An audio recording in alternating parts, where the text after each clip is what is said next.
Pertama, marilah kita panjatkan puja dan syukur kehadirat Allah Subhanahu wa Ta'ala, yang mana pada siang ini kita dapat berkumpul di majelis di tempat yang mulia dan indah ini, guna untuk sama-sama memperingati Hari Pahlawan Nasional Indonesia, yang semoga dengan berkumpulnya kita semua, Allah Subhanahu wa Ta'ala mencurahkan rahmat dan nikmat serta keberkahan yang melimpah. Amin, Allahumma amin. Amin. Salawat serta salam semoga tetap tercurahkan pada baginda Nabi kita Muhammad sallallahu alaihi wasallam beserta keluarganya, para sahabatnya dan pengikutnya yang setia hingga akhir zaman, dan semoga termasuk kita sekalian. Amin ya rabbal alamin. Amin ya Allah. Hadirin wal hadirat yang dimuliakan Allah, alhamdulillah saya dapat penghormatan dari LSM CIP ini. Kemarin saya dimohon untuk mengisi acara peringatan ini. Alhamdulillah kita dapat hadir, padahal terus terang tadi malam saya ngisi tausiah, habis maghrib, habis isya lanjut, dan sekarang alhamdulillah kita dapat hadir juga. Ini semua dengan ridho Allah dan berkat izin Allah Subhanahu wa Ta'ala. Hadirin wal hadirat rahimakumullah, Hari Pahlawan adalah suatu peringatan yang setiap tahun kita adakan, karena di mana bangsa Indonesia sejarah mencatat sejak perjuangan Indonesia begitu gigihnya para pahlawan untuk memerdekakan Indonesia. Oleh karena itu saya mohon keikhlasan kepada hadirin semua untuk sejenak mengheningkan cipta, terkhusus untuk para pahlawan. Mengheningkan cipta dimulai.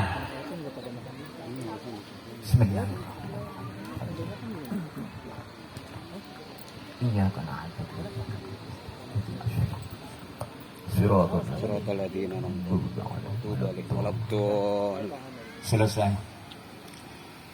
Para jamaah, hadirin wal hadirat yang dimuliakan Allah, perjuangan para pahlawan melawan tentara Belanda dan Inggris saat itu, Hadratus Syekh Hasyim Asy'ari mengadakan rapat besar untuk melawan para penjajah.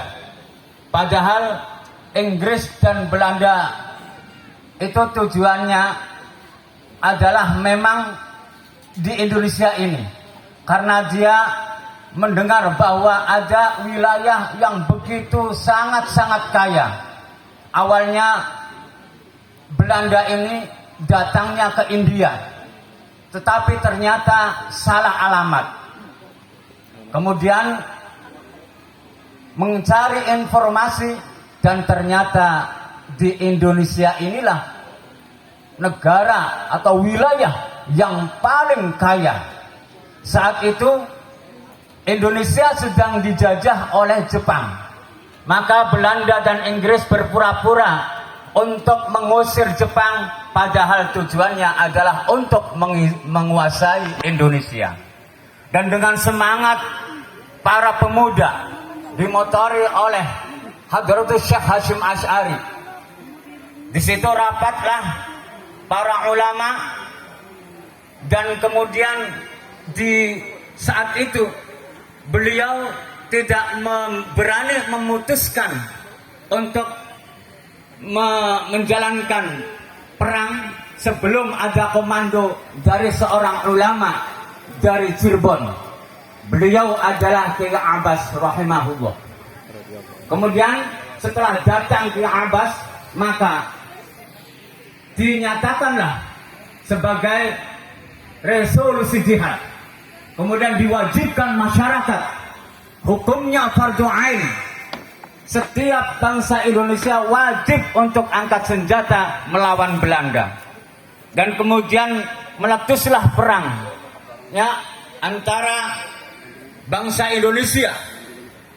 Berbagai komponen bersatu padu untuk melawan bangsa yang namanya penjajah Belanda dan Inggris di Surabaya. Sampai 3 minggu peperangan itu terjadi, dan alhamdulillah kemudian Indonesia dapat dimenangkan, dan akhirnya pimpinan daripada Belanda dan Inggris itu yang namanya Malabi tewas saat itu juga.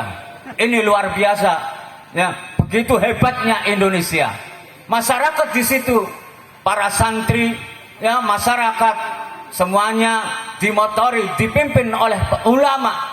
Alhamdulillah, masyarakat kecil membawa bambu runcing. Bayangkan para jamaah, hanya dengan bambu runcing ya, senjata api yang begitu hebatnya yang dibawa oleh Belanda dan Inggris sungguh sangat dikalahkan oleh masyarakat Indonesia, pejuang Indonesia, hanya dengan bambu runcing. Waktu itu para hadirin wal hadirat, rakyat dan santri pun taat kepada pemerintah, pada yang namanya ulama. Datang ya, membawa bambu runcing. Bambu runcing dibacakan ya latif, ya latif, ya latif. Ada lagi untuk berjuang, dan alhamdulillah berkat pertolongan Allah Subhanahu wa taala Belanda kabur ya, dan Indonesia kemudian menang. Dan kemudian tanggal 10 November dinyatakan sebagai Hari Pahlawan. Merdeka! Merdeka! Merdeka! Merdeka! Merdeka! Merdeka! Alhamdulillah. Ini kita sebagai penerus perjuangan harus benar-benar semangat, harus benar-benar memperjuangkan ya Indonesia. Jangan sampai Indonesia ini diacak-acak oleh orang-orang yang tidak bertanggung jawab. Insya Allah, jika kita sebagai generasi penerus, dan perjuangan Indonesia, para pahlawan kita, insya Allah Indonesia akan semakin jaya dan akan semakin dikenal oleh negara-negara lain. Kewibawaan Indonesia harus benar-benar kita jaga. Kewibawaan bangsa Indonesia harus benar-benar kita jaga. Insya Allah, dengan izin Allah kita semua kuat. Apalagi ini ya, LSM yang sebagai penerus perjuangan, sungguh merupakan kenyataan. Sebagai generasi penerus perjuangan, LSM CID ini adalah salah satu LSM yang luar biasa. Saya belum melihat dan belum mendengar ada LSM yang mengadakan acara ini. Ini luar biasa. Dan saya tahu, saya dengar juga bahwa LSM CID ini bertujuannya adalah hanya satu, yaitu khairun nasi anfa'uhum linnas. Sebaik-baik manusia adalah orang yang bisa memberikan manfaat kepada orang lain. Ini luar biasa. Amin ya Allah. Semoga LSM CID selalu jaya dan selalu semangat untuk menjalankan tugasnya yang tadi sudah disampaikan oleh Bapak Pembina, yaitu 4 macam kriteria, 4 macam pokok program, insya Allah. 1, kemudian LSM ini sungguh luar biasa. Tadi dibacakan oleh pembawa acara bahwa menyantuni anak yatim. Anak yatim, masya Allah, betapa sengsaranya anak yatim. Dalam Al-Quran diterangkan, ara'aital ladzi yukadzibu biddin fadzalikal ladzi yad'ul yatim. Tahukah engkau bahwa orang yang mendustakan agama, siapa itu orang yang mendustakan agama? Ya, allazi yad'ul yatim, mereka adalah orang yang menghardik anak yatim. Anak yatim yang harus kita perhatikan, anak yatim yang harus kita sayang, anak yatim yang harus kita benar-benar perhatikan.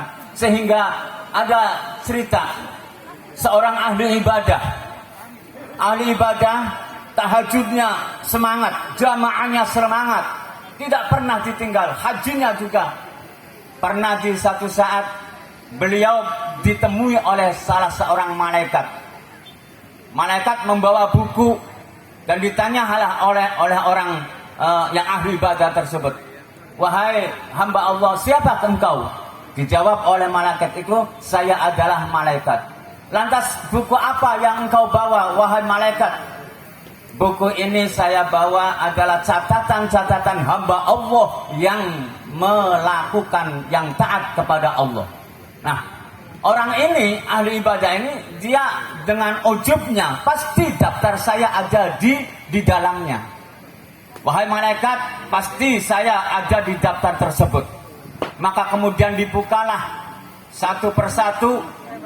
Ternyata, wahai hamba Allah, wahai abid, di sini tidak ada yang namanya engkau. Tidak mungkin. Saya adalah orang yang paling hebat ibadahnya. Saya adalah orang yang paling hebat tahajudnya, sholat malamnya, zikirnya. Paling sampai itu matanya rabun malaikat. Nggak kelihatan paling. Nggak ada. Dibuka lagi sampai 3 kali. Sampai akhirnya si hamba Allah ini yang ahli ibadah, ya, penasaran, sini saya buka. Akhirnya dibukalah satu persatu, dan kemudian ternyata tidak ada daftar dalam buku tersebut. Akhirnya menangis. Wahai malaikat, kenapa saya tidak ada daftarnya di sini?